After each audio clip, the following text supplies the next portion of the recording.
Actually இது வந்து Madhampatti Rangaraj, Joy கிறிஸ்டலா 2 பேரும் வந்து தவறு அப்படின்னு சொல்கிறவங்க. அவர்கள் செய்தது தவறுன்னு சொல்கிற ஊடகங்கள் என்னென்னா, ஏன் ஒரு திருமணமான ஆண்கிட்ட வந்து இவங்க வந்து உறவு வச்சுக்கணும்? அவங்களோட ஒரு உறவில் இருந்துட்டு சேர்ந்து வாழ்ந்துட்டு அவங்கக்கிட்ட போய் இனிஷியலை கொடு, என் குழந்தைக்கு ஒரு முகவரி கொடுன்னு ஏன் கேட்கணும்? அப்படிங்கிறது தான் எல்லாரும் கேட்குற கேள்விகள். கணவனை பிரிந்து தனியாக இருக்கீங்க, உங்களுக்கு ஒரு குழந்தை இருக்குது. ஒரு கட்டத்தில் தனிமை போர் அடிக்கும்போது, ரொம்ப கஷ்டமாக இருக்கும்போது, நமக்கு ஒரு துணை இருந்தால் என்ன அப்படின்னு ஒரு தேடுதல் இருக்கும். அப்போது இன்னொரு ஆணை சந்திக்கிறீங்க. அவரும் மனைவியை விட்டு தனியாக 6 வருஷம் தனியாக பிரிஞ்சிருக்கிறாரு. அப்போ நீங்கள் 2 பேரும் ஒரு கட்டத்தில் சேர்ந்து பேசுறது, உங்களோட கருத்து ஒத்துப்போகுது. அப்போ நீங்கள் 2 பேர் வந்து பேசி பழகுறீங்க.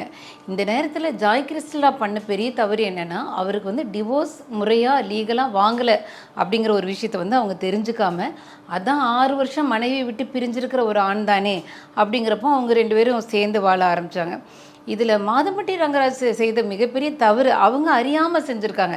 இன்றைக்கி நிறைய பெண்களுக்கு வந்து பிரிஞ்சு 6 வருஷம் இருந்தாலே பொண்டாட்டி இல்லாமல் தனியாக இருக்கிறாரு.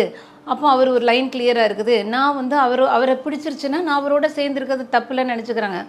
என்ன தான் அவர் தனியாக அவர் 6 வருஷம் பிரிஞ்சிருக்கேன், 10 வருஷம் பிரிஞ்சிருக்கேன்னாலுமே முறையாக லீகலான டிவோர்ஸ் அப்படிங்கிறது வேணும். அப்படிங்கிறது வந்து இந்த மாதம்பட்டி ரங்கராஜ் இந்த இஷ்யூ மூலமாக எல்லா பெண்களும் தெரிஞ்சுக்க வேண்டிய ஒரு விஷயம்.